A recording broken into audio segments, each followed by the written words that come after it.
Firman seperti benih yang ditanam di tanah yang subur. Demikianlah anak-anak-Mu Tuhan, siap mendengar firman-Mu. Beshem Yeshua, di dalam nama Yesus yang siap mendengar firman berkata, amin. Berikan kemuliaan buat Tuhan saudara, silakan duduk. Hari ini Abuna tidak bersama-sama dengan kita dukung doa untuk pelayanannya di Jakarta. Dan tadi pagi saya menyampaikan firman tentang seorang tokoh Alkitab yang namanya Nabal. Dia adalah orang yang sangat diberkati Tuhan. Sangat kaya raya, ternaknya banyak, disegani, punya banyak sekali karyawan. Tapi akhir hidupnya mengenaskan, dia mati, sakit, dihukum Tuhan karena dia punya ego yang sangat tinggi. Dan sore hari ini kita akan belajar apa nasihat-nasihat dari Paulus tentang mengalahkan ego. Kita buka Alkitab kita dalam Filipi pasal yang kedua. Filipi pasal 2 ayat yang pertama.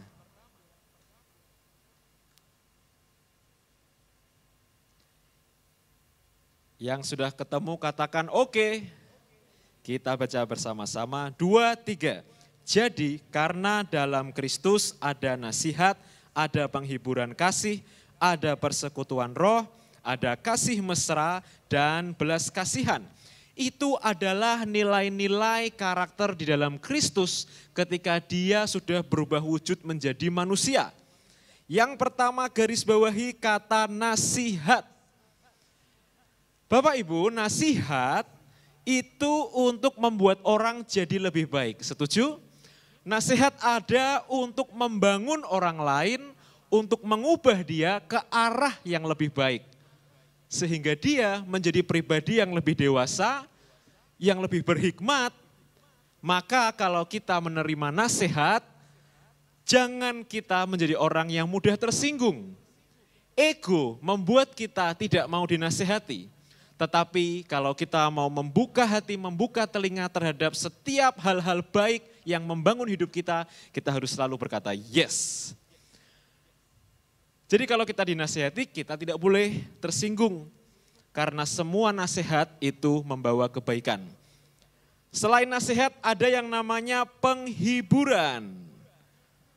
Bapak Ibu, jelas semua orang pasti punya masalah, semua orang punya pergumulan hidup. Dan masalah-masalah yang ada di dunia ini seringkali membuat orang sedih, membuat orang terluka, membuat orang mengalami yang namanya pahit kehidupan. Nah, kemarin hari Jumat ketika saya melayani di sebuah youth camp di Kopeng, saya mengatakan sebuah quote yang hari ini akan saya sampaikan juga ke Bapak Ibu. Setelah saya menyampaikan quote ini semua orang ketawa karena ternyata banyak yang mengalaminya. Begini quote-nya, hidup ini seperti kopi, walaupun pahit masih bisa dinikmati. Itulah realita kehidupan.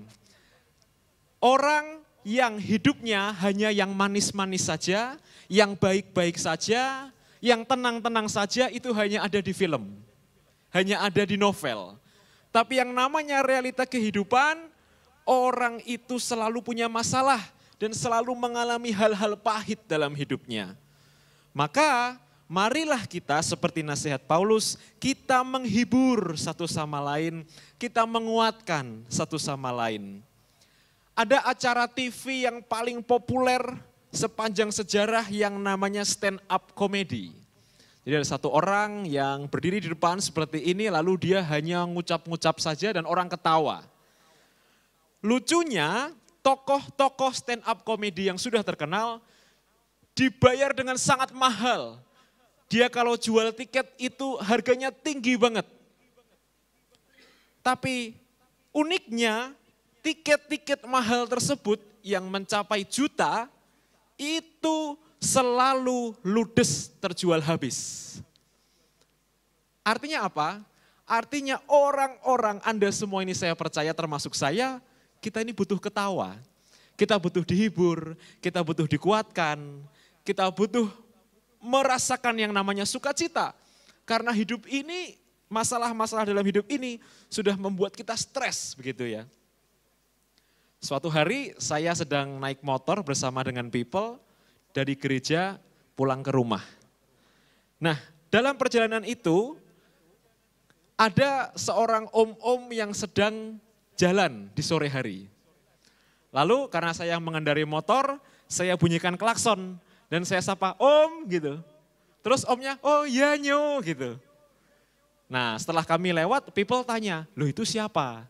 Saya bilang, "Aku juga nggak tahu." Aku juga nggak tahu itu siapa, pengen aja nyapa dia gitu kan.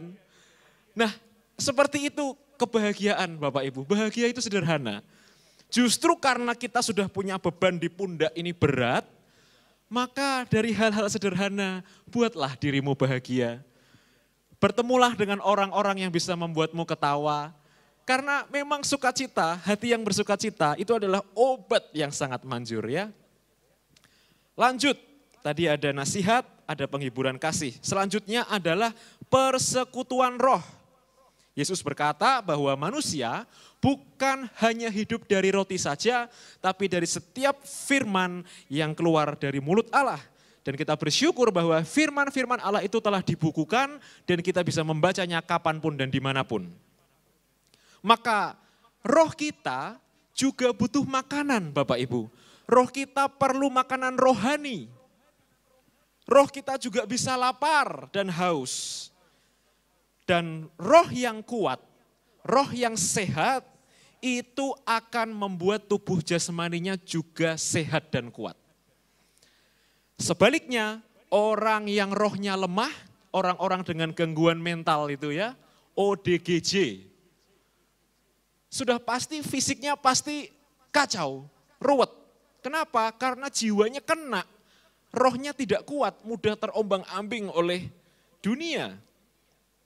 Maka dalam hidup ini kita harus belajar bahwa hidup itu harus seimbang. Seimbang maksudnya apa? Tidak boleh rajin pelayanan, tapi diabetes. Tidak boleh rajin pelayanan, tapi gampang meriang. Sebaliknya, tidak boleh punya badan yang sehat dan yang kuat, tapi tidak pernah ke gereja. Artinya kita punya tubuh jasmani dan punya tubuh rohani itu harus sama-sama sehat. Karena itulah yang Tuhan mau. Paulus berkata bahwa segala sesuatu harus berjalan dengan teratur. Bapak Ibu, dalam persekutuan orang-orang percaya itu ibaratkan seperti kita menyalakan lilin pada waktu hari Natal. 24 Desember biasanya merayakan Natal dengan menyalakan lilin, lalu lampu dimatikan, maka persekutuan perkumpulan orang percaya itu akan menjadi terang yang sangat besar. Pertanyaannya, siapa yang pernah pada waktu merayakan Natal menyalakan lilin itu tiba-tiba lilinnya mati? Coba angkat tangannya. Sudah dinyalakan tiba-tiba mati. Belum pernah yang ada ya, oke saya pernah. Ketika lilin saya di tangan saya ini mati, apa yang saya lakukan? Saya minta api dari orang di sebelah kanan saya, betul? Dan orang di sebelah kanan saya dengan senang hati, bukan berkata, enggak boleh, ini apiku. Enggak ada ya seperti itu ya. Tapi dengan senang hati dia berikan ini. Transfer of fire terjadi ketika kita berkumpul sesama orang percaya. Ketika lilin kita mati, ketika kita sedang patah semangat, ketika kita sedang down, stres, berbeban berat, kalau kita berkumpul bersama dengan orang percaya, kita menjadi hangat, kita menjadi panas, dan menjadi terang kembali. Itulah Paulus mengingatkan jemaat di Filipi, persekutuan sesama orang percaya itu penting. Karena di sana kita saling menerangi, saling membakar, saling menghangatkan di tengah dunia yang gelap. Kemarin ketika saya berdiskusi dengan youth pastor di sana, di Kopeng, dia punya quote itu bagus sekali. Dia berkata, api yang tidak padam akan membakar. Awalnya saya bingung, maksudnya apa? Sekali lagi, api yang tidak padam akan membakar. Jadi dia berkata, kita pelayan-pelayan Tuhan, leader-leader, youth pastor, itu harus menjadi api dulu. Karena dengan kita menjadi api yang besar, dan api kita yang tidak pernah padam, itu perlahan-lahan akan membakar seluruh jemaat, sehingga semua jemaat itu bisa antusias, dan bisa haus dan lapar, dan sungguh-sungguh dalam mencari Tuhan. Dan saya sudah mempraktekkan itu Bapak Ibu, pelan-pelan, jemaat yang jaim-jaim ya, ketika pujian penyembahan mulai mau mengangkat tangan, mulai mau menaruh tangan di dada, seperti kita melakukan itu di hadapan Tuhan. Bukan manusia yang melihat itu, tapi Tuhan. Jadi dari puji-pujianlah, dari mendengarkan firman di gerejalah, saya tahu responmu seperti apa, dan Tuhan terlebihnya. Dia tahu, oh anakku yang ini, aduh gitu ya, malah membuat Tuhan ngelus dada. Ayo kita perbaiki apa yang bisa kita perbaiki, kita buat api gereja kita lebih besar lagi. Selanjutnya, ada yang namanya kasih mesra. Kasih mesra di sini bukan kasih eros. Apa kasih eros? Kasih yang tertarik karena fisik dengan lawan jenis. Tapi yang Yesus minta dari Petrus adalah kasih agape. Kasih agape adalah kasih yang rela berkorban. Ini adalah materi Youth 2 minggu lalu ya. Bagaimana kasih agape itu mengorbankan diri sendiri untuk kepentingan orang lain. Saya bersyukur kepada Tuhan Bapak Ibu bahwa jemaat-jemaat G2CC itu kalau ada acara, kalau ada kegiatan pelayanan, semua itu mau ambil bagian. Contohnya pada waktu kemarin kita ada retret lansia, kita ada retret youth, jemaat-jemaat mulai menawarkan mobilnya. Ini mobilku bisa dipakai untuk transport. Itu hal sederhana, tapi Tuhan melihat itu Bapak Ibu. Itu bermakna sekali. Karena apa? Karena betul gereja kita waktu itu masih butuh transport. Masih banyak orang-orang yang belum dapat kursi. Dan ketika Anda melakukan itu adalah kasih yang berkorban. Itu adalah kasih agape. Kenapa? Kehilangan bensin, kehilangan waktu, kehilangan tenaga. Tapi itu dilakukan demi membantu orang lain untuk pekerjaan Tuhan. Dan Tuhan lihat itu loh Bapak Ibu. Tuhan akan membalas. Karena Abuni selalu berkata, kita belum tentu menuai di tempat di mana kita menabur. Sekali lagi, kita belum tentu menuai di tempat di mana kita menabur. Ketika Anda menabur di sini, bisa jadi menuainya tahun depan di tempat lain.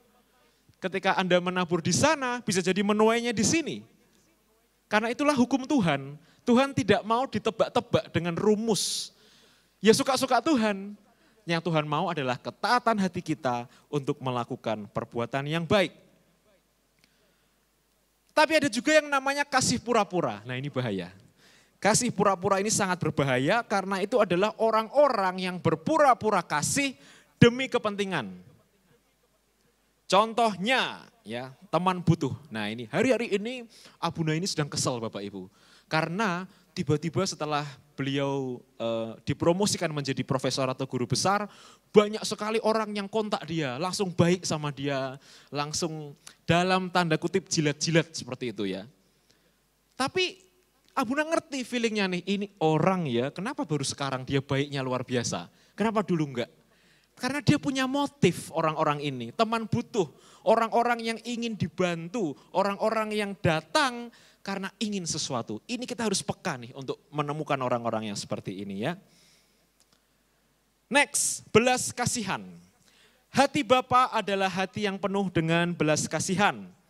Dan tadi pagi khotbah tentang Nabal, Nabal adalah tokoh Alkitab yang gagal dalam menerapkan hati Bapa karena ego dan sifat keserakahannya. Kalau kita lihat di Alkitab ada banyak sekali peristiwa Tuhan ingin menghancurkan sebuah kota, menghancurkan bangsa tertentu, tapi rencana itu batal karena bangsa itu bertobat.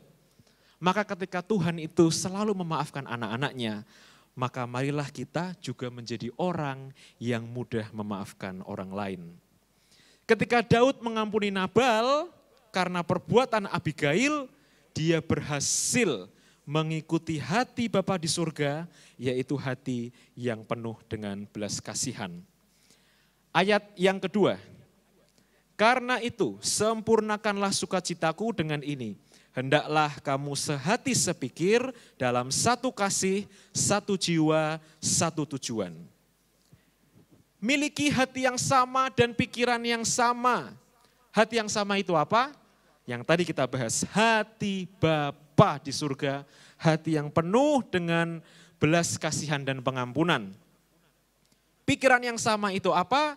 Pikiran yang sama adalah tujuan yang sama. Pertanyaannya, apa tujuan manusia diciptakan? Apa tujuan manusia diciptakan? Untuk apa? Dalam sebuah dokumen ekstra biblikal, jadi waktu saya belajar di Israel itu Bapak Ibu, kita mempelajari teks-teks, naskah-naskah, kitab-kitab di luar Alkitab yang ditemukan dalam umur yang sama untuk dipelajari sebagai suplemen. Dan ada sebuah dokumen yang namanya Gilgamesh, yaitu tradisi kisah penciptaan dunia versi kerajaan Aram Mesopotamia. Itu sudah tua sekali, dari zaman Musa.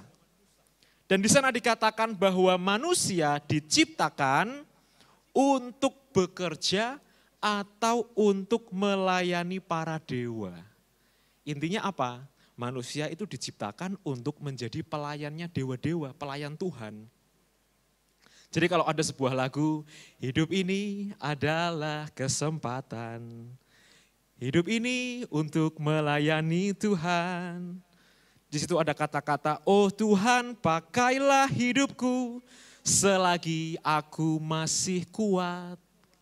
Selagi masih kuat. Justru selagi masih kuat artinya masih diberi kesempatan untuk melayani Tuhan. Jangan tunggu sakit-sakitan, jangan tunggu kakinya sakit, jangan tunggu punya masalah baru berkata, Tuhan aku mau melayani Engkau. Jangan baru janji mau melayani setelah kita kena masalah dalam hidup ini. Ayat yang ketiga, dengan tidak mencari kepentingan sendiri atau puji-pujian yang sia-sia, sebaliknya hendaklah dengan rendah hati yang seorang menganggap yang lain lebih utama daripada dirinya sendiri. Ini poin yang sangat penting bahwa kita jangan mencari kepentingan dan mencari pujian orang lain. Kenapa? Kita melayani untuk menyenangkan hati Tuhan. Motivasi melayani untuk kepentingan Tuhan, bukan untuk kepentingan Anda. Akhir-akhir ini gereja banyak menjadi tempat pansos Bapak Ibu. Tempat di mana orang pamer, tempat di mana orang berebut kepentingan, tempat di mana orang sikut kanan kiri, tempat bersaing. Hati-hati karena itu yang kita lakukan sekarang ini adalah pekerjaannya Tuhan. Ada sebuah oknum-oknum tertentu yang berpolitik dalam gereja, yang kalau sedang lagi berkuasa, dia singkir-singkirkan orang yang dia tidak suka. Hati-hati loh, yang sedang kita lakukan ini pekerjaan Tuhan, bukan pekerjaan manusia.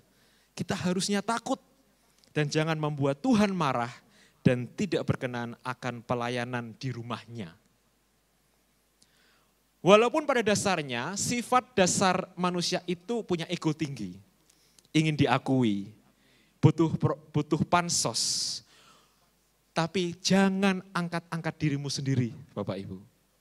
Jangan angkat-angkat namamu sendiri, jangan besar-besarkan namamu sendiri.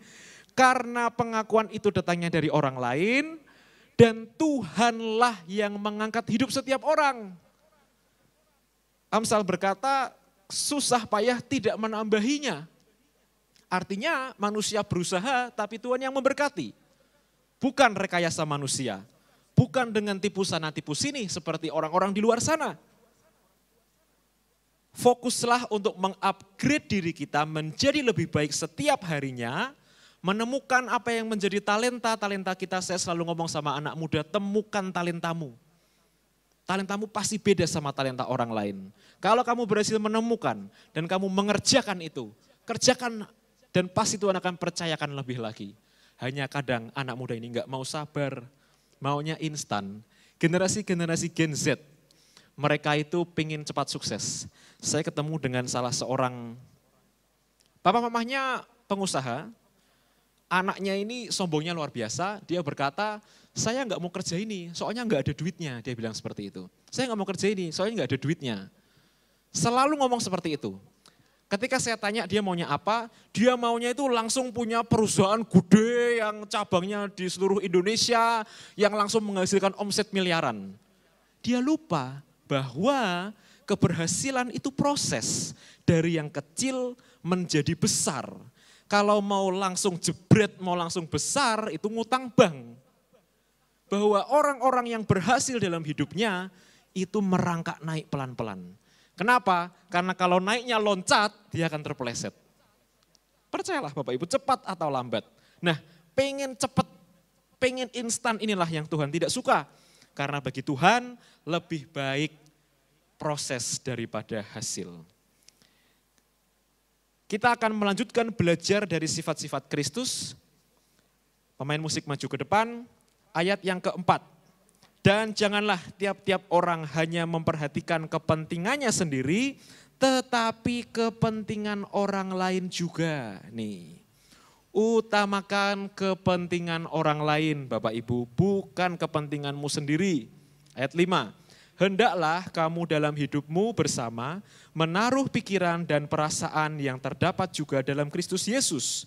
Ayat 6, yang walaupun dalam rupa Allah, tidak menganggap kesetaraan dengan Allah itu sebagai milik yang harus dipertahankan. Artinya apa? Yesus itu sebelum turun ke surga, Yesus sebelum turun ke bumi, dia ada di surga. Dia posisinya sejajar dengan Allah. Bagi dia punya semuanya, dia Tuhan. Tapi di sana Paulus mengingatkan Yesus tidak menganggap statusnya atau posisinya itu sebagai sesuatu yang harus dipertahankan. Kelanjutannya ayat yang ke-7, melainkan telah mengosongkan dirinya sendiri dan mengambil rupa seorang hamba dan menjadi sama dengan manusia. Bapak Ibu, Yesus adalah teladan terbaik dalam menaklukkan yang namanya ego. Dia berhasil mengalahkan ego dan sifat-sifat dasar manusia ketika dia turun ke bumi, merasakan yang namanya pencobaan, merasakan lapar, merasakan disiksa, dagingnya ditusuk dengan paku, dicambuk. Dia buang semua egonya, dia tinggalkan semua statusnya sebagai anak raja di surga, untuk sebuah tujuan yang besar, tujuan yang mulia, yaitu keselamatan. Demi siapa? Apakah itu buat Yesus? Tidak. Tapi buat kita semua Bapak Ibu. Yesus yang mau merendahkan dirinya, masa kita meninggikan diri kita? Siapa kita kalau dibandingkan dengan Yesus? Ayat yang ke-8. Dan dalam keadaan sebagai manusia ia telah merendahkan dirinya dan taat sampai mati, bahkan sampai mati di kayu salib. Yesus itu taat sampai mati. Seringkali orang-orang Kristen zaman now susah sekali untuk taat. Dan sering bertanya, kenapa Tuhan? Kenapa? Kenapa Tuhan? Padahal Tuhan mau agar kita menjadi pasukannya Tuhan Bapak Ibu. Yang selalu berkata, siap Tuhan untuk semua yang menjadi perintah-Mu. Siap untuk semua rencana yang telah Dia berikan untuk hidup kita. Maka kesimpulannya kita buka dalam Matius pasal yang ke-16. Matius pasal yang ke-16 ayat yang ke-24.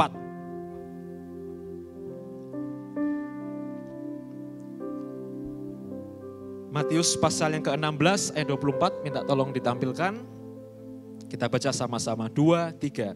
Lalu Yesus berkata kepada murid-muridnya, Setiap orang yang mau mengikut aku, ia harus menyangkal dirinya, memikul salibnya, dan mengikut aku. Menyangkal diri artinya menahan ego, Bapak Ibu. Menahan keinginan-keinginan dan sifat-sifat dasar manusia. Harus dilawan. Berat, seperti memikul salib. Sangat berat. Tapi kita harus melakukannya dengan kasih. Karena Yesus terlebih dahulu melakukannya dengan kasih. Saya undang kita semua untuk bangkit berdiri Bapak Ibu. Mari datang kepada Tuhan. Hilangkan semua egomu dan semua keinginan duniamu. Fokus kepada Tuhan.